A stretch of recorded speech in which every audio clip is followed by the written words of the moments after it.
He fixed an alien girl's broken bike without asking anything, and his ordinary life ended that day. Marcus Chen wiped the grease from his hands with an old rag and glanced at the clock hanging on the workshop wall. 6:30 in the evening, time to close up shop for the day.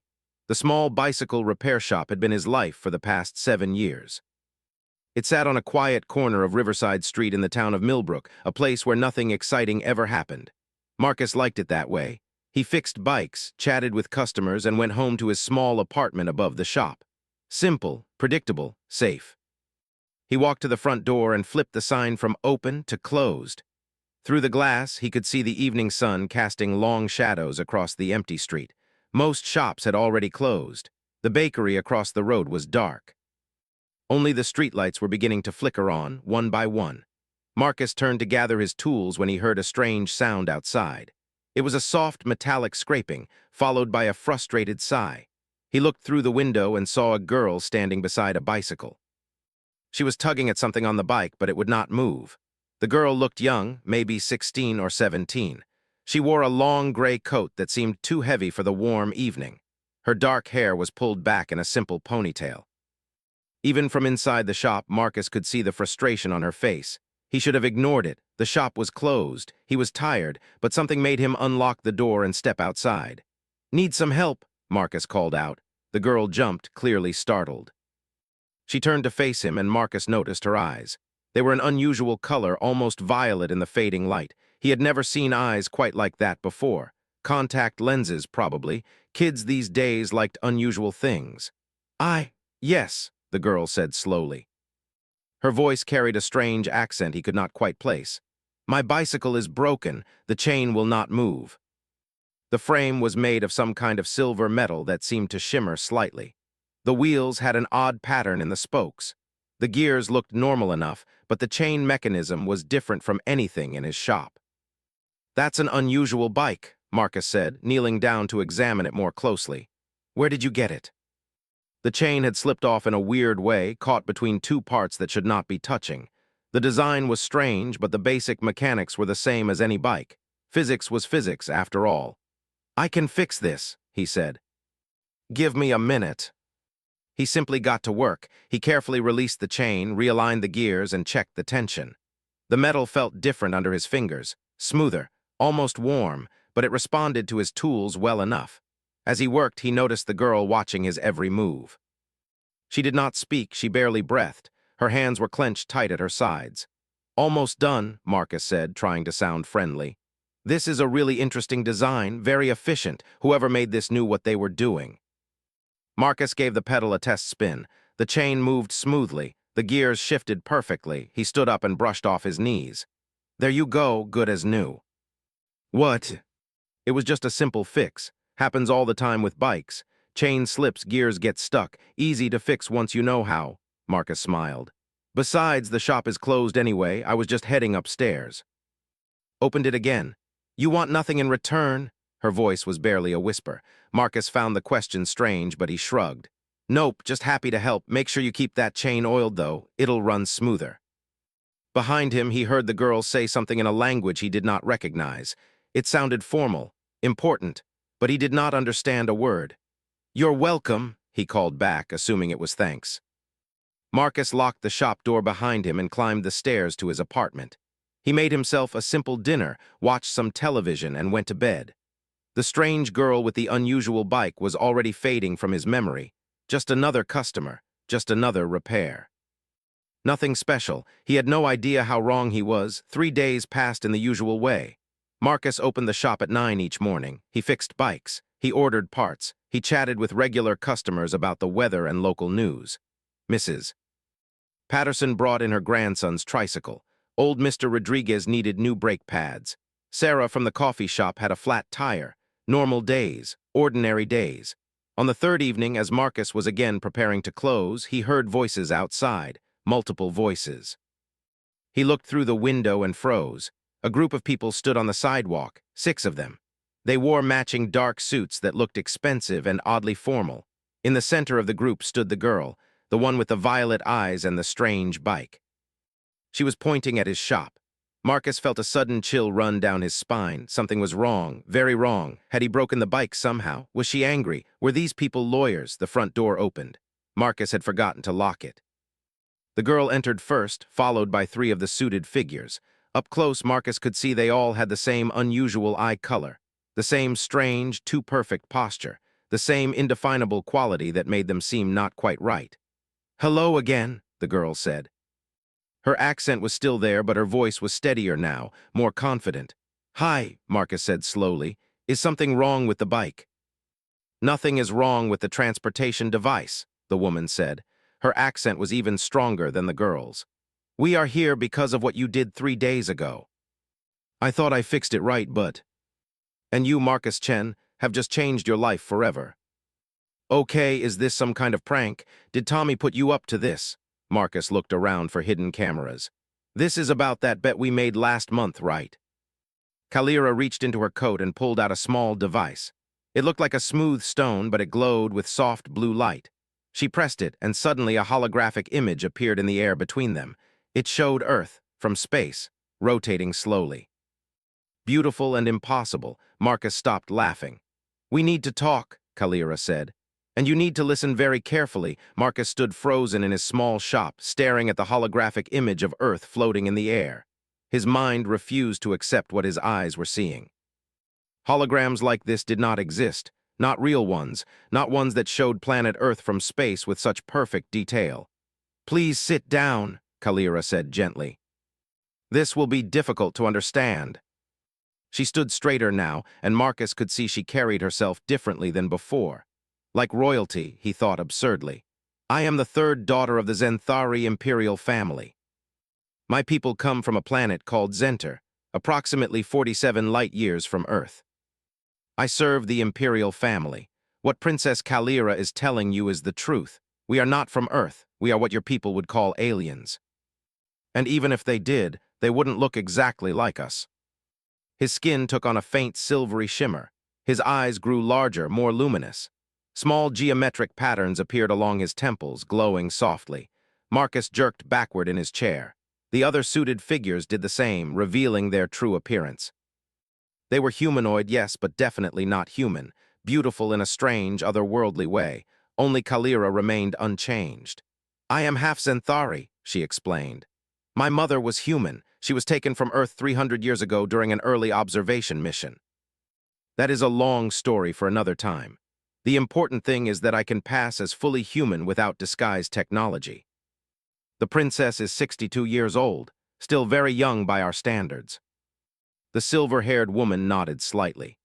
"The Zenthari Empire has been observing Earth for the past 200 years, Kalira said. "We are members of the Galactic Council. Before any planet can be contacted officially, the Council requires extensive cultural studies. We need to understand how humans think, how they behave, what they value. When Earth is ready, first contact will be made properly. And because of what you did, everything has changed. I was supposed to be aboard our observation vessel in orbit, but I was bored, frustrated. I have spent my whole life studying Earth culture from a distance. I wanted to experience it directly, just for a few hours.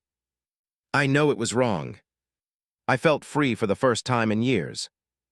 I was trying to figure out what to do when you came outside. In every culture we have studied, in every species we know, help always comes with a price. Always. When you offered to fix my shuttle, I assumed you would demand payment, or ask questions I could not answer. Or worse, realize what I really was. How precious. Not anywhere we have explored. We have cataloged 472 intelligent species in the known galaxy, Lyris said. Every single one operates on the principle of transaction. You give, therefore you receive. You help, therefore you are owed. Nothing is free. Nothing is given without expectation of return. Except among humans. We have documented over 10,000 instances of unconditional human kindness, Kelron explained. Acts where nothing was expected in return, where strangers helped strangers simply because it was right. Your species is unique, Marcus. Completely unique. When they learned about human kindness, about your concept of helping without reward, they became very interested. Now everyone wants to know about the human who fixes things for free. about the species that helps without asking. And they want you, Marcus Chen, to help them. The kind that most species have never encountered. You would help us understand what makes humanity different. Then we thank you for your time and leave, Kelron said simply. We will not force you. That would go against everything we are trying to learn from humans. I am asking you to leave all of that behind, at least temporarily. That same kindness, that same willingness to help, could change how an entire galaxy sees humanity, maybe even how they see each other. Will you show the stars what it means to be human? He took a deep breath and reached for her hand. Okay, he said. I'll come, but I need to lock up the shop first. Marcus had never been in a vehicle that did not touch the ground. The shuttle rose silently from behind his shop, invisible to anyone who might be watching. Through the transparent walls, he watched Millbrook shrink below him, his shop, his street, his entire world becoming smaller and smaller. The shuttle uses a light-bending field, Kelron explained, noticing Marcus's amazed expression. To anyone looking up, they see only empty sky. The hull was a beautiful silver color that seemed to shimmer with inner light. Elegant curved lines gave it an almost artistic appearance. Welcome to the Witness of Stars, Kalira said quietly, my home for the past 10 years. A door opened, and Marcus stepped into a corridor that looked nothing like the metal hallways he had seen in movies. The walls were smooth and warm, with soft light that seemed to come from everywhere and nowhere. The floor felt springy under his feet, almost alive. This way, Commander Lyris said, leading them deeper into the ship. They passed other Zenthari crew members. Each one stopped and stared at Marcus with undisguised curiosity. He felt like an exotic animal in a zoo. It was not a comfortable feeling. Finally, they reached a large circular room. A holographic display dominated the center, showing various alien species and star systems. Around the room sat a dozen Zenthari, all watching Marcus with those luminous violet eyes. Marcus Chen, Kelron announced formally. Human. Bicycle repair specialist, age 32, resident of Millbrook, Earth. I lead this research mission. Princess Kalira has told us what you did for her. We are very grateful. He gestured to the holographic display. Please observe. This is a standard commercial hub in the Andorian system, Thuron explained. Notice how everything operates, goods for credits, services for payment, information for favors. Every single interaction is a transaction. These aliens looked like tall, thin birds with 4 arms. The Kesari, Thuron continued. Their entire society is built on debt systems. If someone helps you, you owe them. That debt can be traded, sold, or inherited by your children. Some Kesari families carry debts that are thousands of years old. This species looked almost like walking crystals, beautiful but alien. The prismatics, Thuron said. They have a mathematical formula for every interaction. Help from a stranger equals X value. Food shared equals Y value. Emotional support equals Z value. They calculate constantly, keeping perfect balance in all relationships. Nothing is given freely, everything has a price. Show him Kelron. We have been studying these behaviors for decades, Kelron said. At first we thought they must be family members helping each other, or people repaying debts, but we were wrong. Complete strangers helping each other with no expectation of return. We could not believe it. We thought our observations were flawed. And you confirmed everything we had documented. But you also have this. He gestured to the images of kindness. This capacity for unconditional compassion. It exists alongside your flaws, not instead of them. That makes it even more remarkable. Humans evolved as social creatures who depended on group cooperation for survival. Your tribes succeeded when members helped each other without constant calculation. It became part of your nature.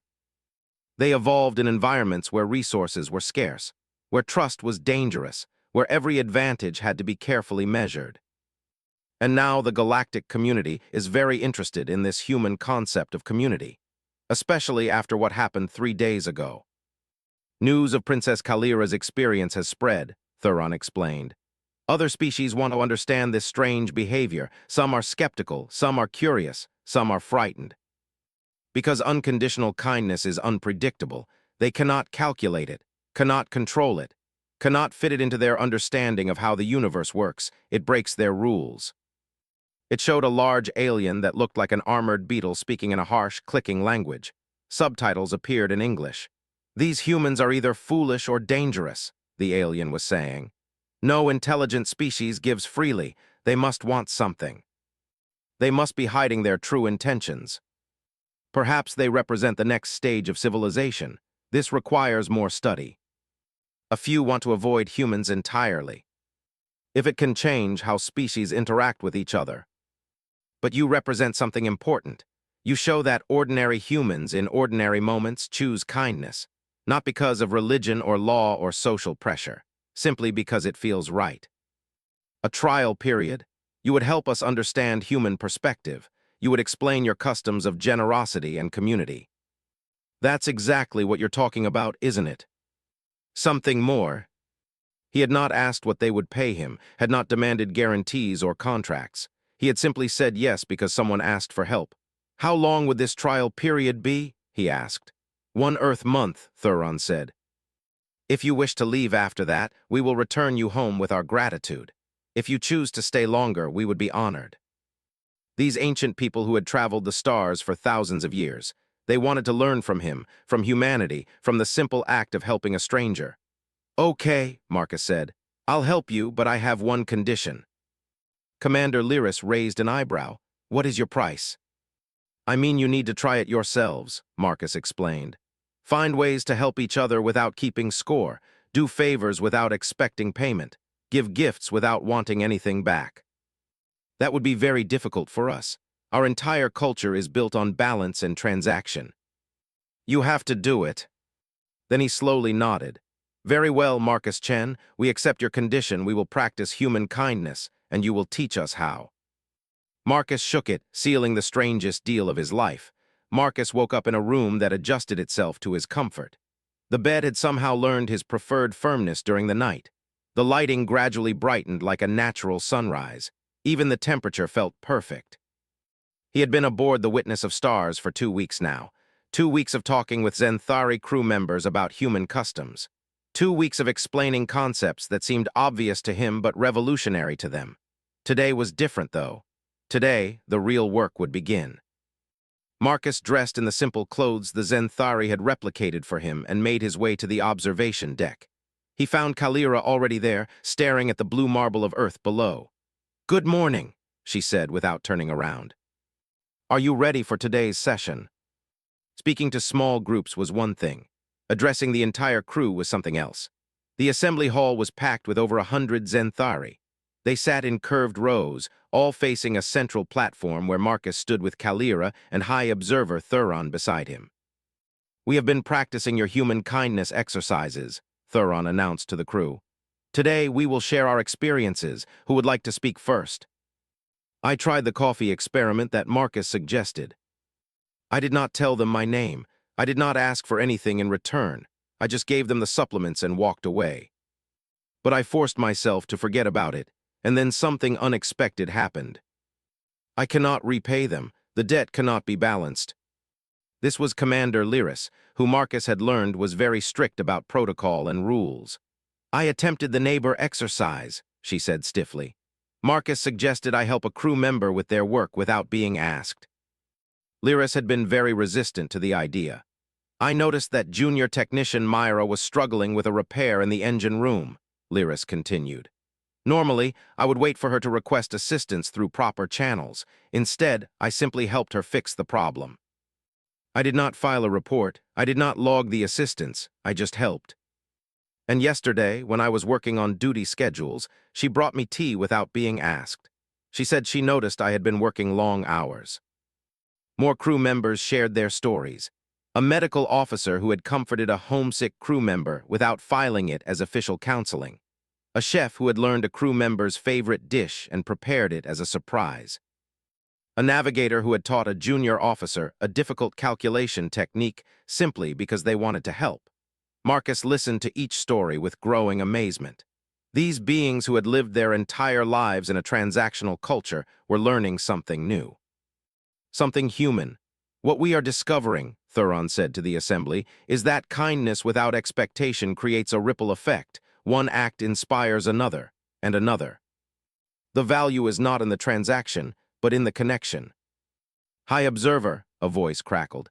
"We are receiving a distress signal. 2 ships in conflict near the asteroid belt. They are requesting Galactic Council mediation. Would you like to observe?" "The Corvan Mining Collective and the Sylph Traders," Kelron explained, appearing beside Marcus. "They have a trade dispute. But the Sylphs claim the minerals were lower quality than agreed. The Corvans claim the Sylphs are trying to cheat them. This could escalate to trade war if not resolved." "This is High Observer Thuron of the Zenthari Diplomatic Corps," Thuron said formally. "We are here to mediate your dispute. They owe us compensation." Both species were so focused on debts and obligations that they could not see past their conflict. He thought about his small town, about how neighbors solved problems. "Excuse me," Marcus said, stepping forward. Both aliens stopped talking and stared at him. "Who is this?" the Corvan demanded. "I am Marcus Chen. I'm human from Earth." "Do you 2 species want to keep doing business together?" "They are reliable suppliers, usually. This was the moment to try something different. What if you approach this like my people build barns?" he said. Both aliens looked confused. Even Thuron raised an eyebrow. "On Earth, when someone needs a barn built, sometimes the whole community helps," Marcus explained. "Everyone contributes. The carpenter brings skills, the farmer brings materials, others bring food and labor. Nobody keeps exact score. Everyone just works together until the job is done. It leaves everyone better off. The farmer gets a barn, the community gets stronger, and next time someone else needs help, everyone contributes again. It's not about individual transactions. It's about mutual benefit over time. The Corvans want future business. What if the Corvans help process the minerals to the right quality, and in return, the Sylphs share their manufacturing techniques? With no guarantee of equal value exchange." Marcus could feel the Zenthari crew watching tensely. Finally, the Corvan spoke. "This is highly irregular. Our debt arbitrators will not approve. See if working together without counting every credit actually gets better results. If we work together, we could resolve this in days. The Zenthari will monitor the agreement and provide support if needed." Kalira appeared at Marcus's side, her eyes shining with excitement. "Do you realize what you just did?" she asked. "Suggested a compromise?" Marcus said uncertainly. "You introduced cooperative problem-solving to 2 species who have never considered it before," Thuron said, joining them. "You showed them that there is another way beyond transaction and debt. When 2 species resolve a conflict through cooperation instead of arbitration, it creates precedent. And it worked. How humans build community instead of just managing transactions. But maybe, just maybe, the simple values of that small town could actually matter out here among the stars." "What happens now?" he asked quietly. Kalira smiled. "Now, Marcus Chen, the galaxy starts to change. One act of kindness at a time." He fixed an alien girl's broken bike without asking anything, and his ordinary life ended that day. What was supposed to be a 1-month trial had extended naturally. There was too much to do, too much to teach, too much to learn. Word of the Corvan Sylph resolution had spread through galactic channels faster than Marcus could have imagined. Other species wanted to understand this human approach to conflict. The Galactic Council formally requested a meeting with the human who solved problems through cooperation. Marcus stood in a preparation room aboard a massive council station. Through the window, he could see hundreds of ships from different species. Each one represented a civilization that had mastered space travel. Each one was far more advanced than Earth, and they wanted to hear from a bicycle mechanic. "You look nervous," Kalira said, entering the room. She wore formal Zenthari robes now, looking every bit the princess she was. "I'm terrified," Marcus admitted. "What if I say the wrong thing? What if this makes things worse for Earth?" "You are going to do what you always do. You are going to be honest. You are going to be kind. You are going to be yourself. Remember, Marcus, you are not on trial. You are simply sharing human perspective. There is no wrong answer." Some looked vaguely humanoid. Others were so alien that Marcus struggled to understand their basic shape. The chamber used translation technology so everyone could understand each other. At the center was a raised platform. Marcus walked to it, feeling hundreds of alien eyes watching him. A being that looked like a floating crystal spoke first. I am Council Speaker Harmonic 7. We welcome Marcus Chen of Earth, human. Teacher of cooperation. Instead of calculating fair exchange, you suggested mutual effort toward shared goals. Explain this philosophy. When people work together toward a common goal, everyone benefits. Not because they're keeping score, but because the whole community becomes stronger. If one contributes more than another, should they not receive more? They gain trust. Real trust means believing someone will do right by you even when you can't prove it, even when it doesn't benefit them. You practice what you call unconditional kindness, but nothing is truly unconditional. You must want something in return. Where kindness is normal. When I help someone, I'm not just helping them. I'm building the kind of world I want to live in.